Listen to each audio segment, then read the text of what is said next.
Well, welcome everyone. Thank you so much for tuning in today as we present a webinar on chapter medical training, the medical advisor training for Make-A-Wish, and we're delighted to have you with us today. My name is Jim Fauner. I'm a pediatric hematologist oncologist practicing at the Helen DeVos Children's Hospital in Grand Rapids, Michigan.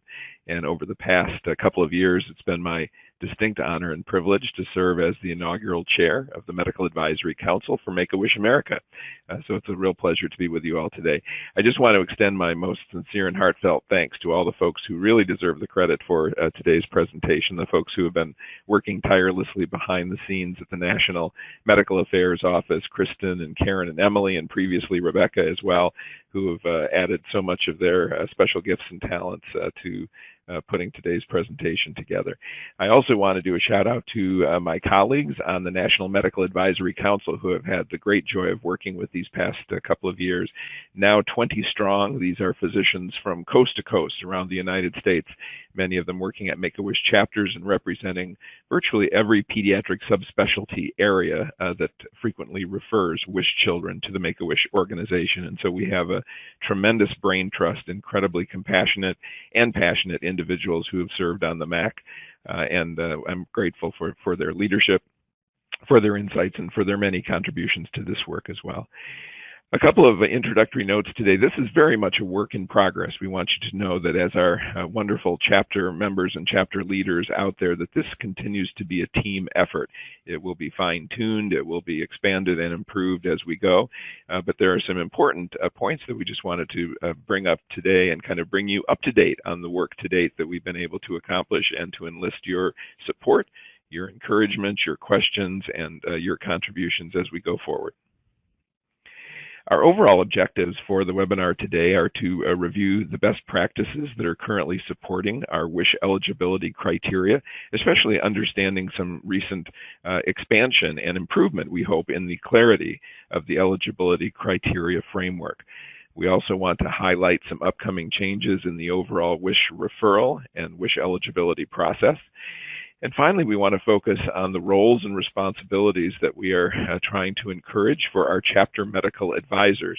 Many of you are in chapters who have already been blessed with very engaged, very knowledgeable, and very committed chapter medical advisors, or even medical advisory councils, groups of medical advisors that are available to you at your chapter. For that, we congratulate you. We thank you for having cultivated those kinds of wonderful relationships, and we encourage you to continue to do that. For those chapters who may not have as immediate access or ready availability of a chapter medical advisor, we hope that we will provide some structure and some opportunities for you to reach out and get the help that you feel that you may need as you are working, doing the important work of establishing eligibility and referrals for our precious Make-A-Wish kids. To start with the current state in terms of medical eligibility, this is information that, of course, I'm preaching to the choir today. We know that our chapter representatives and chapter leadership is very well aware of our current medical eligibility guidelines, including that there is a medical provider or medical team that provides the certification of eligibility, that our target population is between the ages of 2.5 to 18 years of age at the time of referral. The children have not previously received a WISH prior to their referral, and the medical condition has been established that it is felt that their underlying medical condition is currently placing the life of the child in jeopardy in some way, considered to be either progressive, malignant, or degenerative. That has been our current state of Make-A-Wish WISH referrals and eligibility. But if we look a little more deeply into those very excellent guidelines that have served us well for years, we know that there have been some challenges and perhaps some opportunities for improvement that have been associated with those. A definition of life-threatening or life-limiting has been problematic in a number of ways. We are blessed to live in an era of improved medical technology that is leading to improved treatments and cures for many children now who previously did not have those kinds of positive outcomes and positive opportunities in healthcare. And in addition, we know that nationally and internationally, the reputation of Make-A-Wish as being a child's last wish, or a child who is terminally ill, has really been not only problematic but also tremendously misleading for a large number of our wish children who fortunately do recover and go on to lead healthy and successful adult lives. So the determination of eligibility and how that can better be streamlined has really been an important focus point for all of us who are doing this work. Now, we know that the referral guidance sheets that are out and available have really been helpful for you, and we've been really gratified and appreciative of the positive feedback that we've received from all of the chapters, that the referral guidance sheets have really been a significant improvement.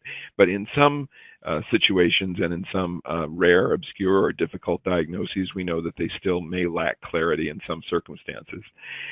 We know the consistency of the WISH experience is absolutely vital, because it is really a brand threat and a brand dissatisfier across the country if there are wide ranges of inconsistency in establishing WISH eligibility. In the days of rapid communication, patient group, support group sharing, and social media, we know that there's a lot of compare and contrast that goes on across the country from one chapter to the other in terms of WISH eligibility. If there are felt to be very, very significant inconsistencies from one chapter to the next, we think that that is something that we really would like to address and move forward in a more positive fashion. We know that currently there has also been some concern regarding just the time-consuming nature of some of the paperwork, the multiple steps, the multiple stages of returning paperwork in a timely fashion to and from the medical care team back to the chapter for the approval of a WISH experience for the children.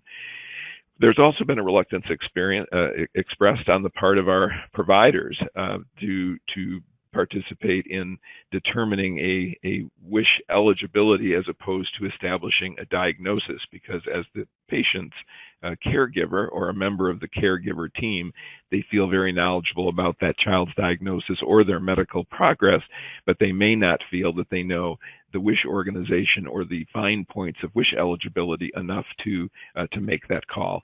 And in addition, we do not want to place our valued providers and our partners at our care providing organizations. We don't want them to feel that they are being put in the middle, or that in any cases they have to play bad cop when a child is determined to not qualify or be eligible for a WISH. It really is the responsibility, we feel, of the Make-A-Wish organization to be the owner of that product and the owner of that eligibility process.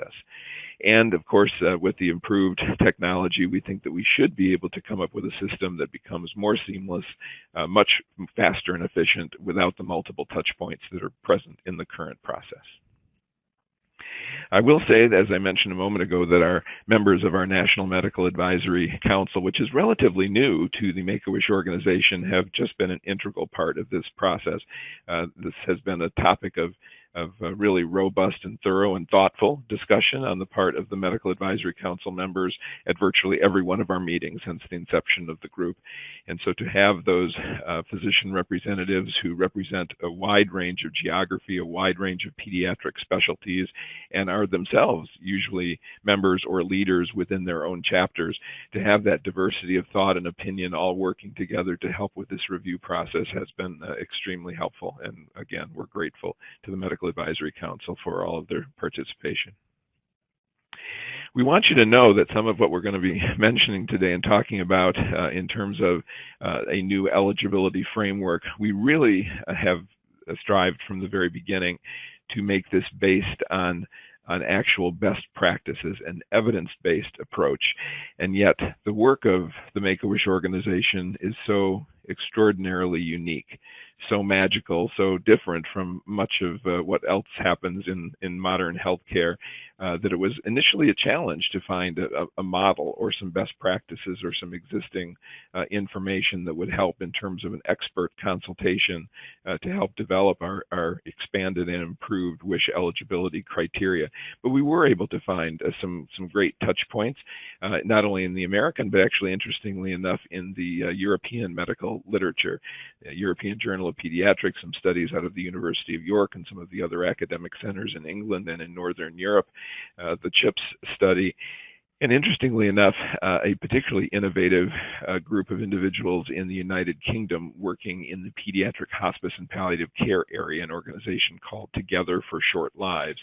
To make that very long process and that long story short, we developed an emerging impression that there was a significant amount of overlap between palliative care and those children and families who were felt to be eligible for palliative care, and those who were eligible for a wish. Now, just as the wish experience, I think, has been misinterpreted and misunderstood as being only for terminally ill children, likewise, the practice of palliative medicine has for a time been confused that was just for terminally ill children. Certainly, hospice care, end-of-life care, is a part of palliative care, but palliative care really strives to bring comfort care and positive outcomes to children who are sometimes medically fragile with a multitude of complex medical conditions. So when we looked at, on the next slide, you'll see that when we looked at a list of the most common diagnoses on the ICD-10 diagnostic list under those conditions that were being referred to palliative care, we asked the question, how do our wish children compare to the children who are being most frequently referred to palliative care organizations or to palliative care teams in hospitals and in health centers? Interestingly enough, about 83% to 85% on the initial comparison of our wish children had a diagnosis that occurred prominently on the list of qualifying diagnoses for pediatric palliative care. It was a remarkable overlap, a truly remarkable similarity that gave us a working structure to go from. So we said, okay, if we can take now some of the uncertainties around wish eligibility and some of the uncertainty that our palliative care colleagues and experts had to deal with in determining eligibility for palliative care services, with an 85% correlation, there may be an opportunity to learn important lessons and to develop a new medical eligibility framework that is more strongly based in evidence bases and in best practices. The good news, the overall message to take home today, is that our updated medical eligibility framework does not fundamentally change the children that we serve through Make-A-Wish, and that is very, very important. If anything, we are trying to truly follow an expanded, more inclusive, and more open-minded approach to referrals for potential wish consideration, and that this really fits very nicely with the organization's overall strategic goal of every eligible child. We want to make sure that we're getting that message out to our healthcare providers, to our referral sources, to our partner hospitals in a way that is understandable, consistent, and can be readily employed by them. So the good news is that the overall eligibility has not changed. But our updated eligibility framework really worked on the basis of the original 4-box, which we've expanded now to a 5-bullet point, but an original 4-box model of those children who were most frequently being referred to long-term care and palliative care resources at the organization, and with that significant overlap between palliative care and the Make-A-Wish mission, we thought that this was a very, very helpful medical framework to work on. And we'll take a look at those 5 bullet points kind of separately as we go through. The first point are conditions that are very familiar to all of us in the Make-A-Wish organization, conditions for which curative treatments may be available and may be feasible but can fail, such as with recurrences or progressions of the disease. And we want to make a special point here that non-adherence or non-compliance to a treatment program is not to be included as a treatment failure. There was some very, very well-made points by some of our chapter colleagues and some of the members of the Medical Advisory Council who pointed out that really a failure to adhere to a strongly recommended treatment program does not qualify as a treatment failure. But the kinds of medical conditions that are frequently seen in this particular bullet point include cancer and irreversible organ failure. If we move on to our second bullet point, we see a slightly different group of conditions for which a wish eligibility is frequently appropriate.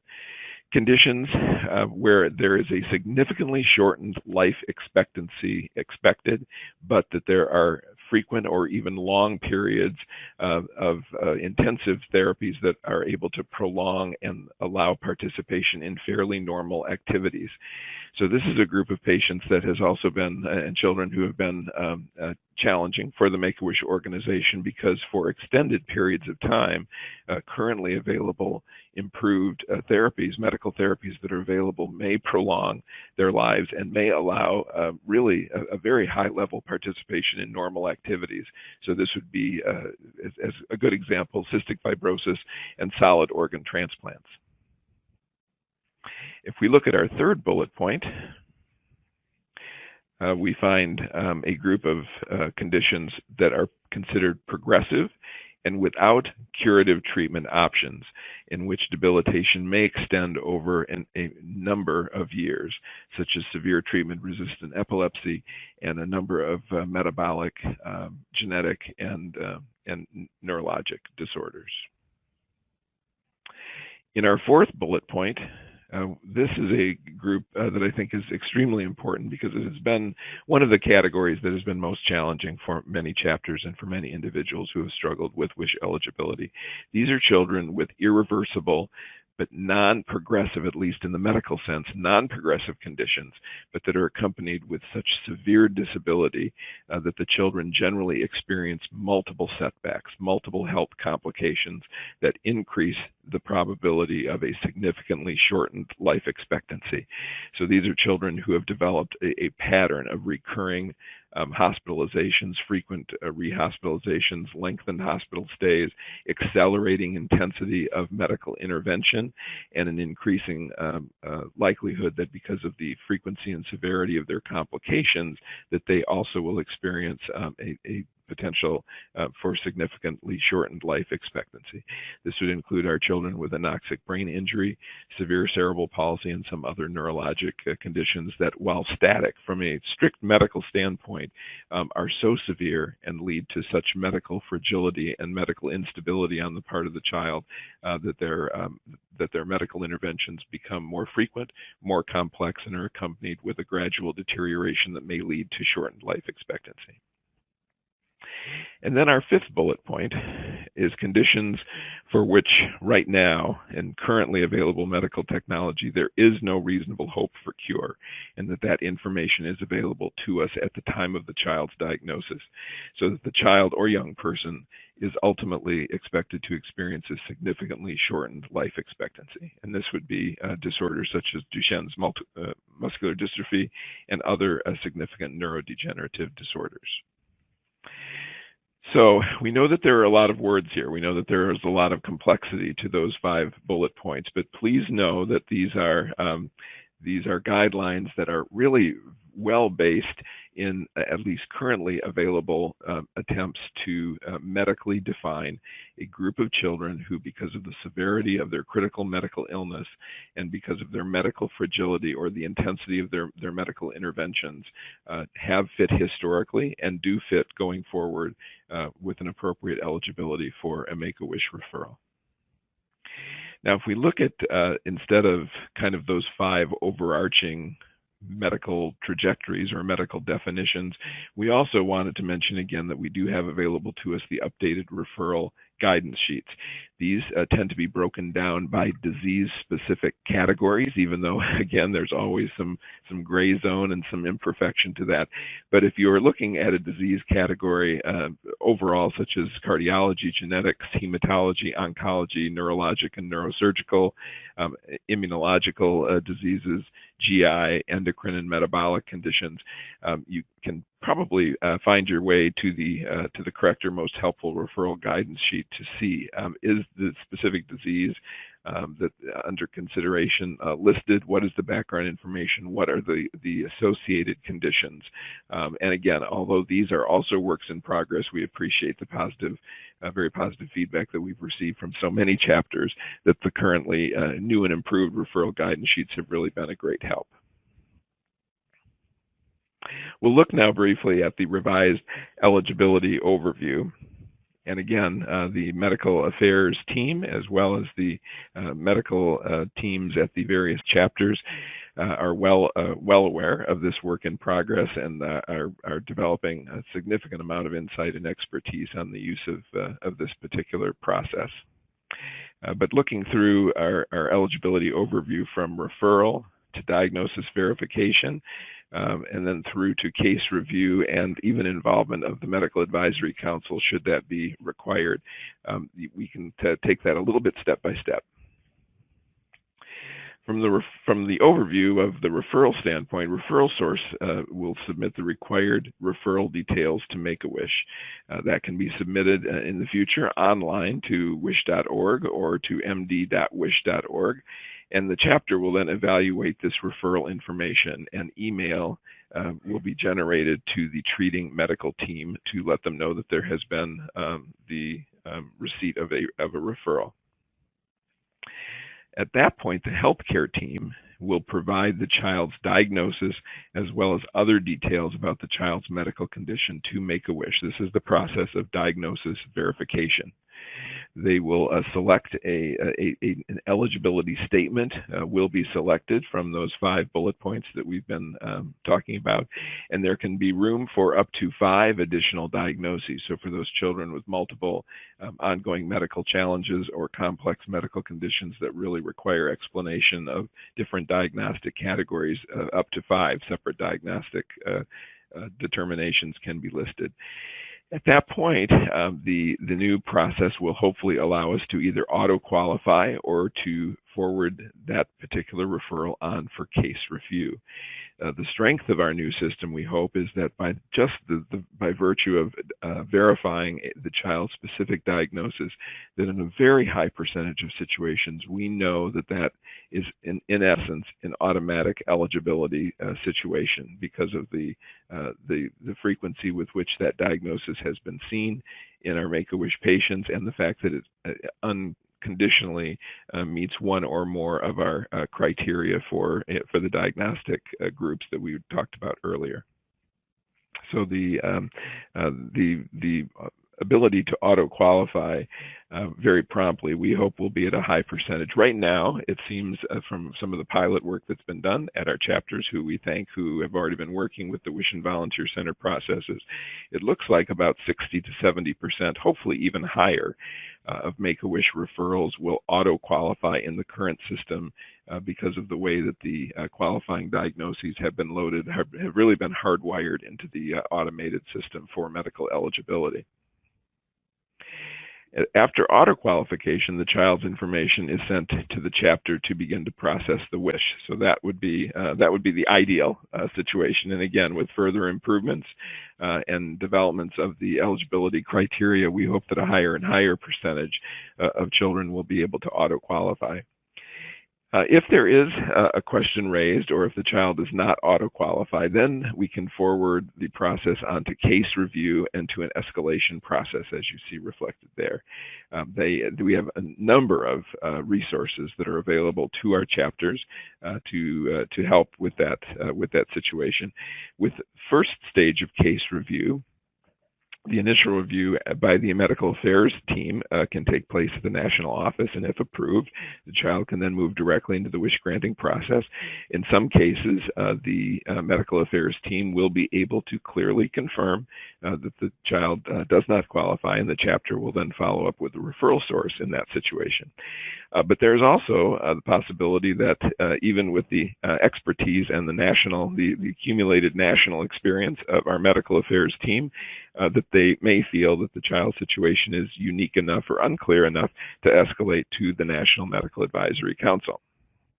And so we will tell you that right now, even as we speak, your National Medical Advisory Council members are in receipt from our medical affairs team a number of cases that have provided really some challenging situations and some questions that are not clear-cut and even really are necessary to engage the entire Medical Advisory Council to see what their personal experience has been, to tap their individual area of medical expertise depending on the child's diagnosis, and then begin to emerge a consensus thought or a consensus recommendation from the majority members of the Medical Advisory Council. So I think a very, very fine process, and knowing that behind the scenes that you're really getting not only a second and third, but a 15th, 16th, and 17th opinion by the collective membership of the Medical Advisory Council, which I think is very reassuring to our chapter colleagues.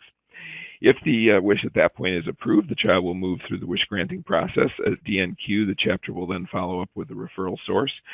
This allows the Medical Advisory Council to constantly and currently monitor any trends and changes that need to be made to the eligibility process. If we're seeing kind of a common theme of children who seem to be falling through the cracks of the initial approval process and seem to be coming forward for case review on a very frequent basis, then we may need to fine-tune or clarify that particular diagnosis or group of diagnoses to see if we can help do a better job with the efficiency of the WISH eligibility. And of course, as we mentioned earlier, to monitor for, we hope, a very high level of WISH granting and eligibility consistency across our chapters across the entire country.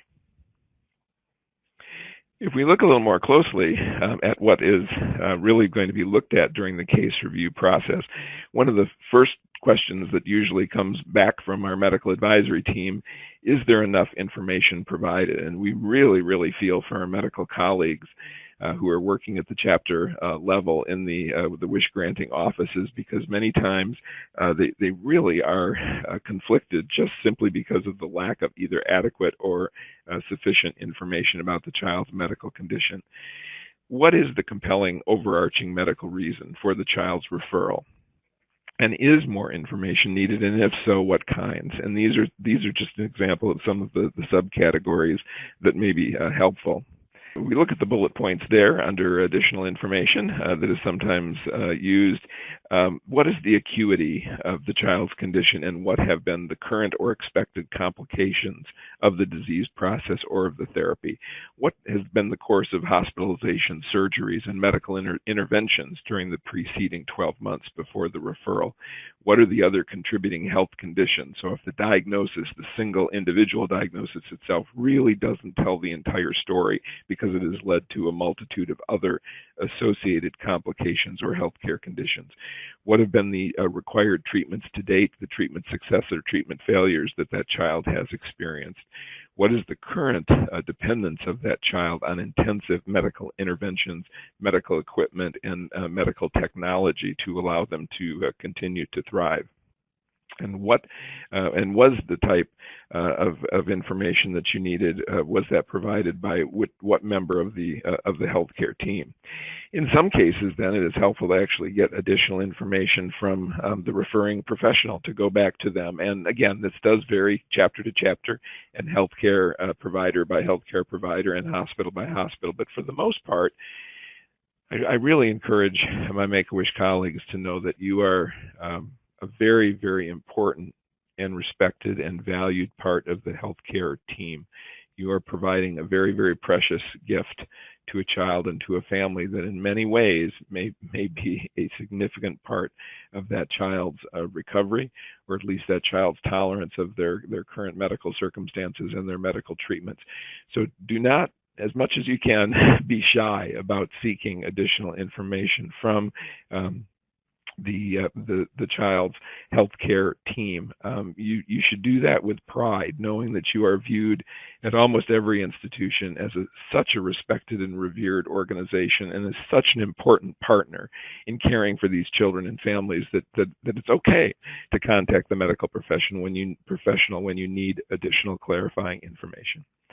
And finally, sometimes speaking to a different member of the healthcare team, such as a different specialty, is helpful. Very important. I will be the first to admit, although I refer many of my own patients, that sometimes there are the child's situation or circumstances that their primary clinic nurse may have a much better understanding of that child's current situation, or the child life specialist, or the social worker, or another member of the multidisciplinary healthcare team that you would want to reach out to. A very important aspect. In addition, even though the diagnosis itself may be cardiac, or may be hematologic, or may be immunologic, if the compelling complications or the other complicating features of the disease or the secondary diagnoses may be being cared for by another specialty. This is not an uncommon scenario where you really feel like you're only getting part of the story from the clinician or from the specialist who is kind of in charge based on that child's listed diagnosis. But in fact,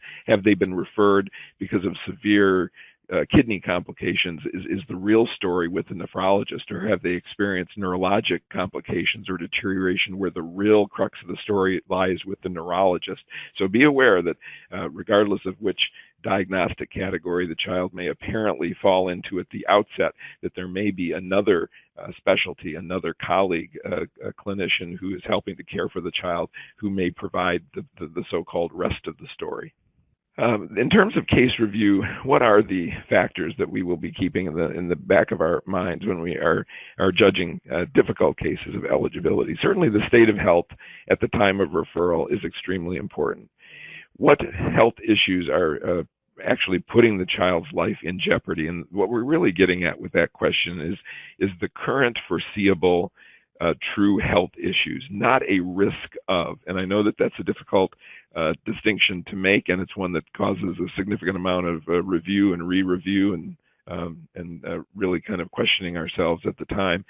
But it really is not enough for there to be a theoretical or possible risk of a particular complication or a particular deterioration, or that the child may die of that disease.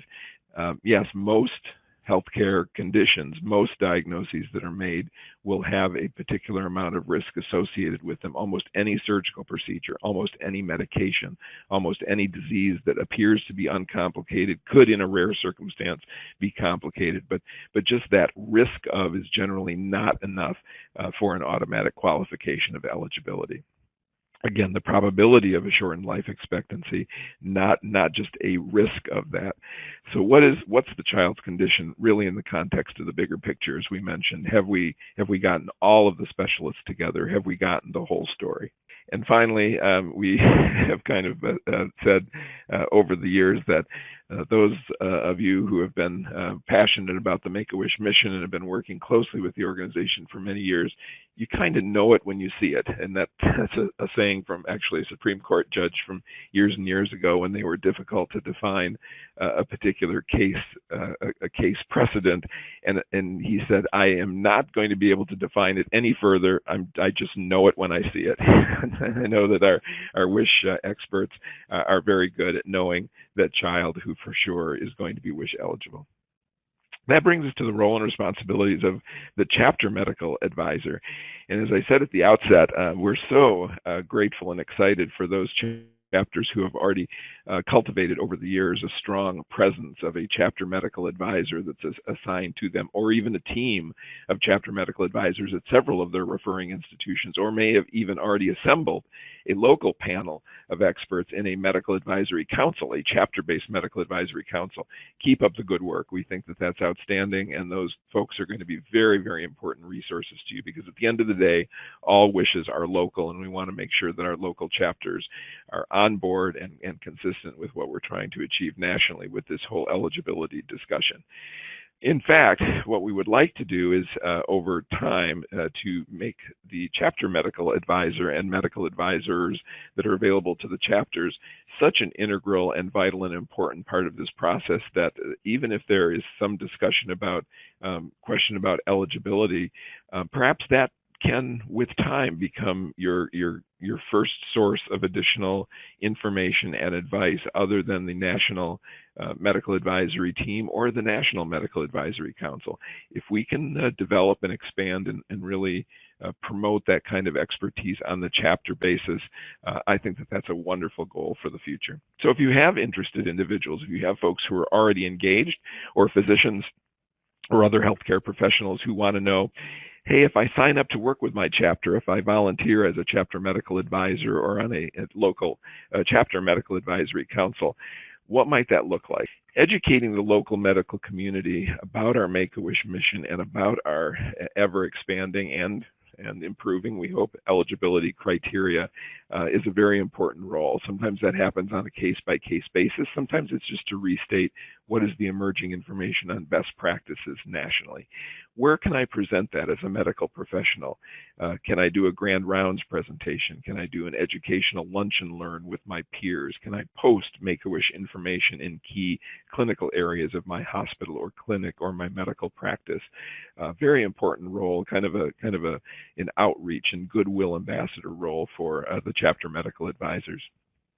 Can they be a strong liaison between the chapter staff and local regional medical community, sometimes in a way that the chapter is not able to do on its own, but to have kind of the street cred, the same language, the same connection, to have an advocate present at the chapter level in the form of a medical professional who can then go back to their local medical community is a very, very powerful connection. Obviously, to assist the chapter staff on the medical appropriateness of wishes, to maybe help be that front line, that first line of review when there is a difficult eligibility question. A champion for referrals as we look for the expanded presence of the WISH opportunity for our kids and families around the country, and we are truly striving to serve every eligible child. Then to be a champion for referrals is a key role. We want to give the medical perspective on wishes and on stewardship to our donors. Sometimes there can be no more powerful or effective voice at a donor stewardship event, at a major fundraiser, than to have a member of the medical profession really say what the presence of the WISH has meant to a child, to a family, to that individual's patients. A very, very important statement of the real importance and of the medical role of the WISH experience. To broaden your board's medical expertise is also an important role. Many medical advisory councils are at least ex officio or formally members of chapter boards, and we certainly think that level of engagement and commitment to the organization is also extremely helpful. We are always looking for chapter medical advisors and chapter medical experts to be considered for our next class of National Medical Advisory Council involvement. We're constantly recruiting, we're constantly expanding. There will be some expected turnover with time of our current members, and we're always looking for new, passionate, dedicated members for our future MAC membership. And in general, to act as an effective cheerleader for the WISH organization. Again, sometimes the most powerful message of the true power of a WISH, the true important role that a WISH plays in a child's medical journey and recovery can be spoken by a member of their healthcare team in a way that sometimes can't be communicated by anyone else. So those are our thoughts for today. We hope that you have learned some new information. We hope that it's stimulated some questions. We'd love to have your feedback. We'd love to have your engagement and involvement in the next steps. As we mentioned at the beginning, not only is this a work in progress as we continue not only to fine-tune the technology itself that will become available to us through the WISH and Volunteer Center, but continue to tweak the eligibility criteria. No net of including every eligible WISH child is going to be perfect from the get-go. We want to continue to fine-tune and improve that as we go. We're going to make every effort to do that, and it will absolutely depend on your input, on your engagement, on your feedback on what's working and what isn't. And as we said as well, this is very much a team effort. We want our chapter experts to be true owners of this process in every way, as much as those of us who have been working on the national level have been. You are there on the front lines. You are providing remarkable, powerful, magical wishes to children and families each and every day. We want this to make sense for you. We want it to be a help for you. We want to make sure that it is helping help you reach every eligible child on a daily basis. So we thank you for your interest and your attention today. Looking forward to your questions and continued support and participation, and we hope you have a great day. Thanks very much.